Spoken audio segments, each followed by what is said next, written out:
صرف ایک کنڈیشن ہے جنت میں جانے کی ایمان کے بعد.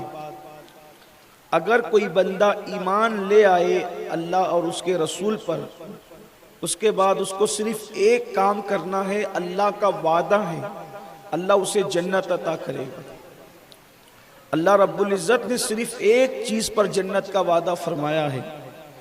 ارشاد فرمایا جاتا ہے کہ اور اگر تم بچو گناہ کبیرہ سے، ان تجتنبوا کبائر ما تنہون عنہ، اگر تم اپنے آپ کو بچا لو، اگر تم گناہ کبیرہ سے، بڑے گناہوں سے بچ جاؤ، تو پھر ارشاد فرمایا جاتا ہے وَنُكَفِّرْ عَنْكُمْ سَيِّئَاتِكُمْ. اگر تم بڑے گناہوں سے بچو گے تو بڑے گناہوں کے علاوہ جو دوسرے گناہ ہیں اللہ یوں ہی معاف کر دے گا. اس لیے کہ چھوٹے گناہوں سے بچنا اے انسانوں تمہارے لیے آسان نہیں ہے. جو چھوٹے چھوٹے گناہ ہیں وہ تم کرتے رہتے ہو، تم سے وہ سرزد ہوتے رہتے ہیں. تم نے کرنا اتنا ہے کہ بڑے گناہوں سے اپنے آپ کو بچا لو. جو گناہ کبیرہ ہے ان گناہوں سے اپنے آپ کو بچا لو.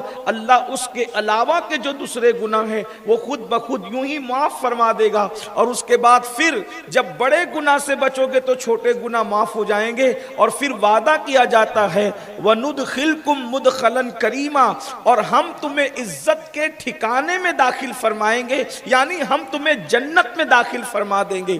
بڑے گناہوں سے، کبیرہ گناہوں سے، یعنی جن کو اللہ تبارک و تعالیٰ نے حرام کیا ہے، قرآن میں حدیث میں اپنے محبوب کے ذریعے سے جس کی حرمت کا اعلان کروایا اللہ پاک نے، ان گناہوں سے اپنے آپ کو بچانا ہے. اگر ان سے بچو گے اللہ رب العزت دوسرے گناہوں کو یوں معاف فرما دے گا. اور اللہ تبارک و تعالیٰ تمہیں عزت کا ٹھکانہ، اللہ نے عزت کا ٹھکانہ فرمایا وَنُدْخِلْكُمْ مُدْخَلًا کریما. عزت کا ٹھکانہ، جنت سے بڑھ کر کے عزت کا ٹھکانہ کیا ہو سکتا ہے؟ جہاں اللہ کا بھی دیدار ہے، جہاں رسول اللہ کا بھی دیدار ہے، جہاں لباس بھی بڑے اجلے ہیں، جہاں پر اللہ اکبر حوران بہشت بھی ہے، خود کی بیوی بھی ہے.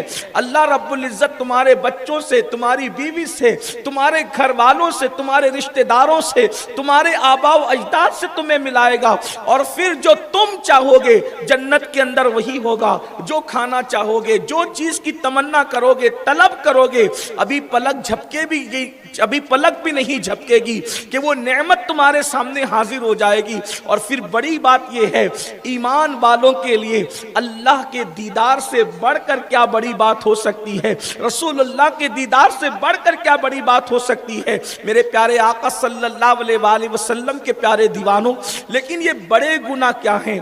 چونکہ بڑے گناہ کے متعلق کئی مرتبہ گفتگو ہوئی. بعض کہتے ہیں 7 ہیں، بعض کہتے ہیں 70 ہیں، بعض کہتے ہیں 700 ہے. لیکن بڑے گناہ کے متعلق ایک ضابطہ آپ ذہن میں رکھیں، جس کو اللہ نے اور رسول اللہ نے حرام کر دیا وہ سب بڑے گناہ ہیں. اب وقت میں چونکہ جتنی گنجائش ہے ہم اس پر کچھ گفتگو کرتے ہیں. مثال کے طور پر بڑے گناہوں کے اندر جو شدید ترین نفرت کے لائق گناہ ہیں، یوں تو ہر گناہ سے نفرت کرنا چاہیے. اور ایک بات آپ کو بتا دیا جائے، یہ نہ سمجھنا کہ چلو اب بڑے گناہ سے بچنا ہے تو چھوٹے گناہ کرتے رہو. کسی بہت بڑے مفکر نے کہا تھا کہ اگر انسان چھوٹے گناہ کرنے لگ جائے تو یہ چھوٹے گناہ ہی اس کے لیے بڑے گناہوں کا سبب بن جاتے ہیں. اور یہ بھی یاد رکھنا، گناہ اسی طرح ہے، سرکار غوث اعظم شیخ عبد القادر جیلانی فرماتے ہیں جیسے بخار موت کا سبب بنتا ہے، جیسے بخار موت کا سبب بنتا ہے، یعنی انسان اگر بخار آئے اس کا علاج نہ کرائے تو بیماری بڑھتی بڑھتی بڑھتی چلی جائے گی. اور وہی بخار جس کو انسان ہلکا سمجھ رہا تھا، وہی بخار جس کو انسان آسان سمجھ رہا تھا، پھر وہ بخار اس کی موت کا سبب بن جاتا ہے. اسی طرح سے جیسے بخار موت کا سبب بنتا ہے، ویسے گناہ انسان کے لیے کفر کا سبب بن جاتے ہیں. یعنی گناہ کرتے کرتے انسان اس مقام پر پہنچتا ہے کہ پھر وہ دین سے نکل جاتا ہے، اسلام سے نکل جاتا ہے، وہ کفر میں داخل ہو جاتا ہے اور اس کو پتہ بھی نہیں چلتا.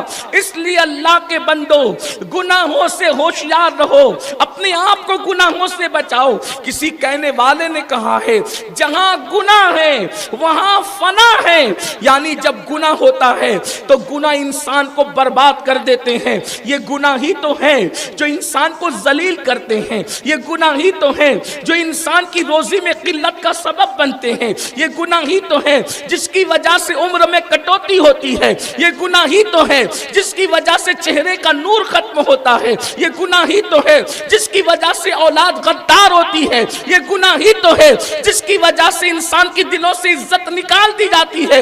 ام المومنین سیدہ عائشہ صدیقہ رضی اللہ تعالی عنہ نے ایک خط میں لکھا حضرت سیدنا امیر معاویہ رضی اللہ تعالی عنہ کو، اللہ اکبر، کہ انسان جب چھپ کر کے گناہ کرتا ہے تو اللہ رب العزت نیک بندوں کے دل میں اس کے لیے نفرت پیدا کر دیتا ہے، نیک بندوں کے دل میں اس کے لیے عداوت پیدا کر دیتا ہے۔ اللہ اکبر، اس لیے گناہ انسان کو ذلیل بھی کرتے ہیں، گناہ انسان کو رسوا بھی کرتے ہیں، گناہ انسان کو تباہ اور برباد بھی کرتے ہیں۔ اللہ اکبر، گناہ کوئی کرے، گناہ گناہ ہے۔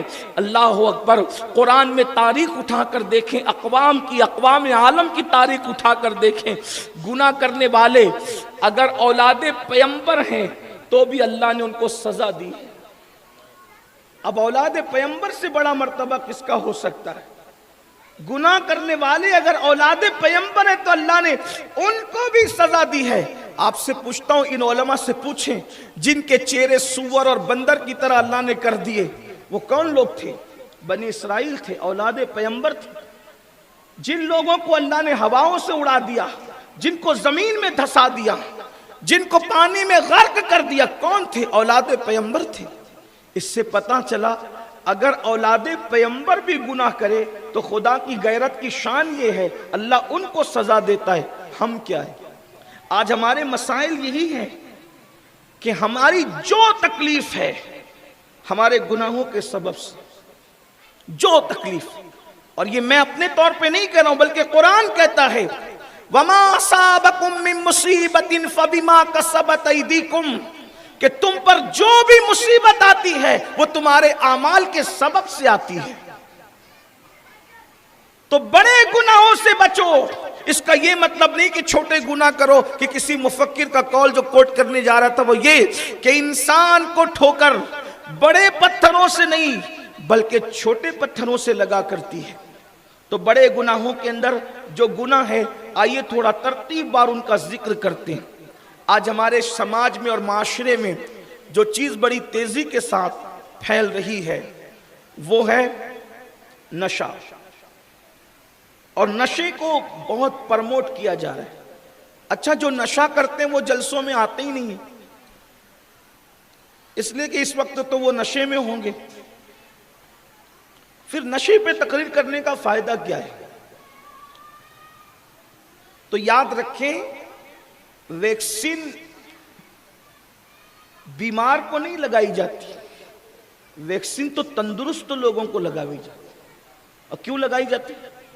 اس لیے لگائی جاتی کہ اب یہ بیمار نہ پڑے۔ دیکھیے، بیماری کا انجیکشن بیماروں کو لگایا جاتا ہے لیکن ٹیکہ ہمیشہ تندرست لوگوں کو لگایا جاتا ہے تاکہ جراثیم اس پر اثر نہ کرے۔ جیسے کہ ہمارے ملک میں جب کووڈ پھیلا تو جو تندرست لوگ تھے ان کو بھی ٹیکہ لگایا نا، ویکسین، اور وجہ تاکہ جراثیم اس پر اثر نہ کرے۔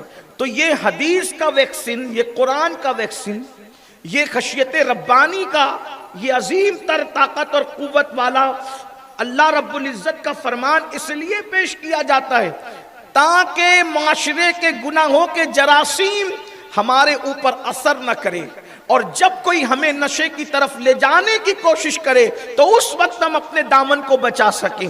نشہ ہمارے مسلم معاشرے میں پرموٹ کیا جا رہا ہے سازش کے تحت۔ اس پر بڑی تفصیلی گفتگو ہو گئی، میں کوئی تفصیلی گفتگو نہیں کروں گا، صرف اشارے دوں گا۔ ویسے وقت اتنا نہیں ہے کہ کوئی کسی بھی عنوان پہ تفصیلی گفتگو ہو سکے۔ آپ سے صرف 2-3 باتیں کرنی ہے، اور خواتین کو آج بہت توجہ سے گفتگو سننا ہے، آپ سب کو بھی سننا ہے، اس لیے کہ اگر آپ معاشرے کو بدلنا چاہتے ہیں تو آپ کو خود دین کا سپاہی بننا پڑے گا۔ آپ کو خود یہ نہیں کہ علماء تقریر کر کے چلے گئے اپنی ذمہ داری ختم ہو گئی، نہیں، اس لیے کہ ہمارے سماج کو گھن کی طرح چاٹا جا رہا ہے۔ مسلم معاشرے کو کتنے چیلنجز ہیں اور کس قدر مسلم معاشرے کو کتنے محاذ پر مقابلے ہیں، اور ہم ہیں کہ بالکل خواب خرگوش میں سوئے ہوئے ہیں، ہمیں احساس ہی نہیں کہ ہمارے سماج کے ساتھ کیا ہو رہا ہے، معاشرے کے ساتھ کیا ہو رہا ہے، ہماری آنے والی نسلوں کو تباہ اور برباد کرنے کے لیے منصوبے کیا ہے۔ اہل سنت کے امام نے 1 صدی پہلے لوگوں کو بیدار کیا، ہر اعتبار سے، تمام چیلنجز کے اعتبار سے۔ سونا جنگل، رات اندھیری، چائے بدلی کالی ہے، سونے والوں جاگتے رہیو، چوروں کی رکھوالی ہے۔ اللہ کے بندو ہوشیار رہو، بیدار رہو۔ یہ جو اپنے معاشرے کو تباہ اور برباد کرنے کی کوشش ہو رہی ہے، اس میں ہمیں بہت بڑا رول پلے کرنا ہے، بہت بڑی کوشش کرنا ہے، کاوش کرنا ہے، اور ہماری کوششوں سے اگر معاشرے میں تبدیلی آتی ہے، بدلاؤ آتا ہے، تو اللہ کے رسول صلی اللہ علیہ وآلہ وسلم نے ارشاد فرمایا، اے علی، اگر تیری وجہ سے ایک بندہ بھی سنور گیا تو یہ پوری کائنات کی دولت ملنے سے تیرے لیے بہتر ہے۔ ایک بندے کو سنوار دینا اتنا قیمتی ہے، اس لیے اپنے سینے میں درد مند دل رکھو۔ یہ نہیں کہ کسی کا بیٹا نشہ کر رہا ہو تو ہم سوچیں کہ یہ میرا بیٹا تو نہیں ہے۔ یاد رکھنا، اگر ایک گھر میں آگ لگی ہے پڑوسی کے گھر میں اور ہم اس کو بجھانے کی کوشش نہ کریں تو آگ کو نظر نہیں ہوتی، آگ نگاہ نہیں رکھتی، آگ کسی کی دوست نہیں ہوتی، آگ کسی کی دشمن نہیں ہوتی، اس کی فطرت میں جلانا ہے۔ اگر پڑوسی کا گھر جل رہا یہ سوچا کہ میرے گھر میں تو آگ نہیں لگی، پڑوسی کا گھر جل رہا ہے نہیں بجھایا، تو یہ آگ کل تمہارے گھروں میں بھی لگے گی۔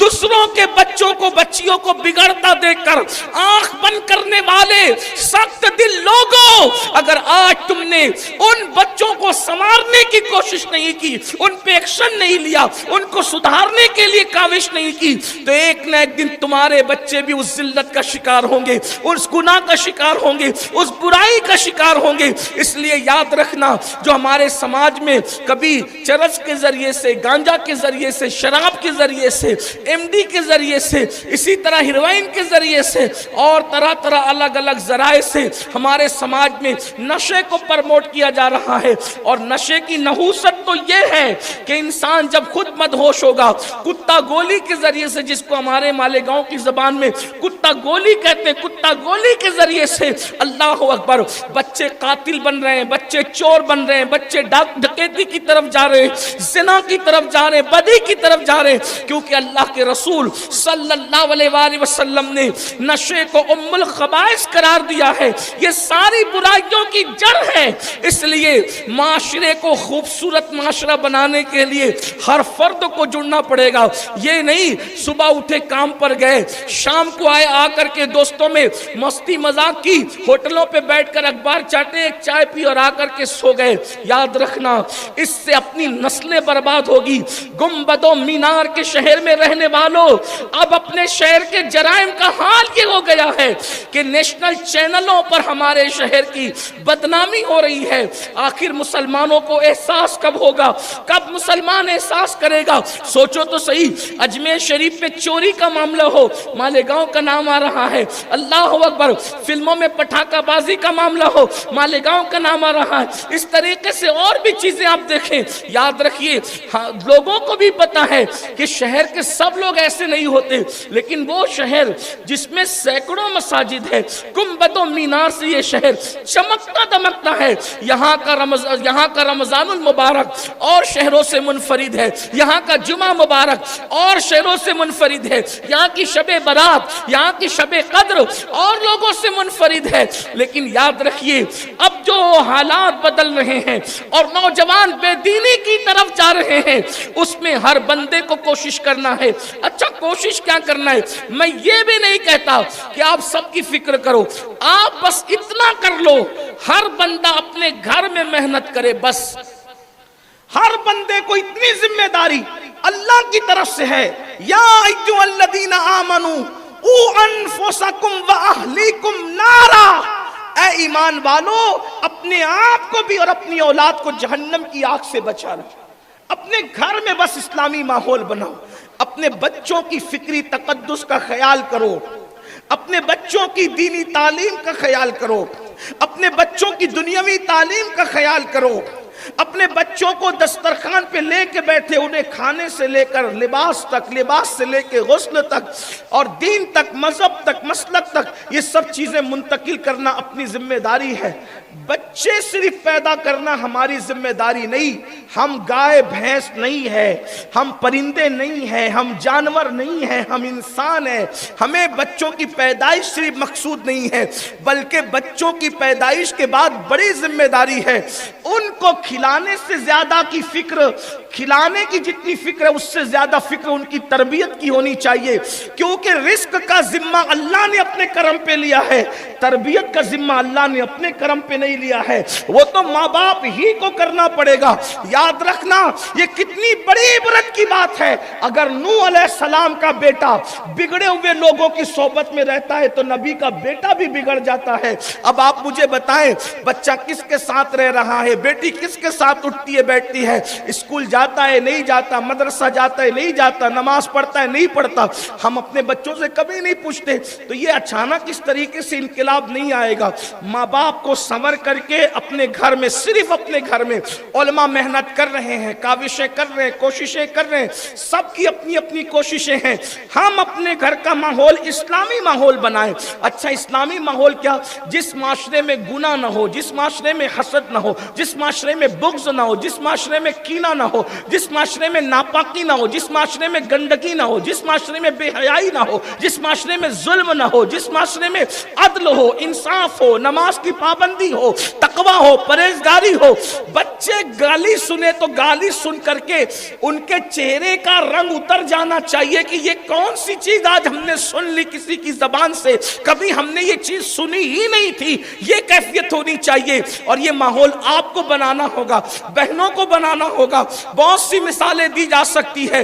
بابا فرید کو بابا فرید ان کی امی نے بنایا، قطب الدین کو قطب الدین ان کی امی نے بنایا، غریب نواز کو غریب نواز ان کی امی نے بنایا، گھروں کی تربیت تھی۔ شیخ عبد القادر جیلانی کو غوث اعظم ان کی امی نے بنایا۔ اللہ اکبر، مجھے حیرت ہے، کچھ وظائف ایسے ہیں جو سرکار غوث پاک نے آخری دم تک نہیں چھوڑے، اور وہ وظائف کون سے تھے؟ فرماتے ہیں یہ وظیفہ میری امی نے مجھے دیا ہے اور میں بچپن سے اس کو کرتا ہوں، اور مجھے جو ملا ہے میری ماں کے دیے ہوئے وظائف کی برکت سے ملا ہے۔ آپ سے میں پوچھنا چاہتا ہوں، یعنی مائیں ورد وظائف دیتی تھی، مائیں اپنے بچوں کو سنوارتی تھی، باپ اپنے بچوں میں انقلاب لاتے تھے۔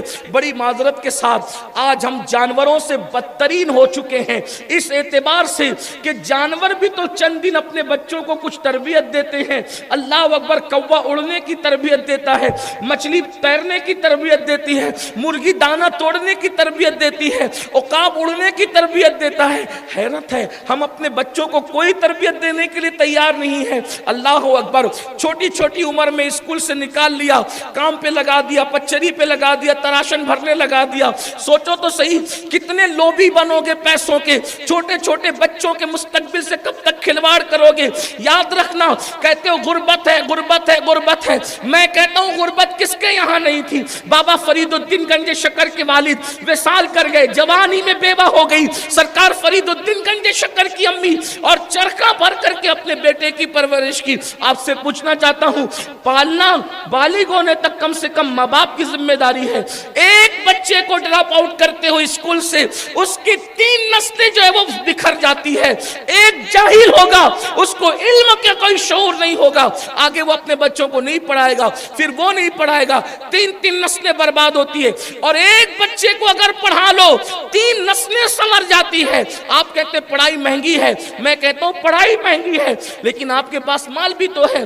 آپ یاد رکھیے، اپنی خواہشات کو کم کیجئے، اخراجات کو کم کیجئے، تعلیم پر محنت کیجئے، تعلیم پہ کوشش کیجئے۔ اور یہ کہنا کہ نوکری نہیں ملتی، پھر کہتے ہیں نوکری کے لیے ہم نہیں پڑھاتے، اچھا انسان بنانے کے لیے پڑھاتے ہیں۔ سرکار نظام الدین اولیاء کی امی اتنی غربت میں زندگی گزارتی تھی کہ کئی دن تک فاقے ہوتے تھے، اور جب فاقے ہوتے تھے تو سرکار محبوب الہی کی اماں یہ بھی نہیں کہتی تھی کہ بیٹا ہم فاقہ کریں گے، بلکہ کہتے تھے بیٹا آج ہم اللہ کے مہمان ہیں۔ حضرت نظام الدین اولیاء کہتے ہیں جس دن امی کہتی تھی ہم اللہ کے مہمان ہیں، میں سمجھ جاتا تھا آج فاقہ کرنا ہے، بلکہ جب کئی دن تک کے امی مجھے کھلاتی تو میں امی سے کہتا امی اب بتاؤ نا ہم اللہ کے مہمان کب بنیں گے۔ یہ بچوں کی تربیت تھی۔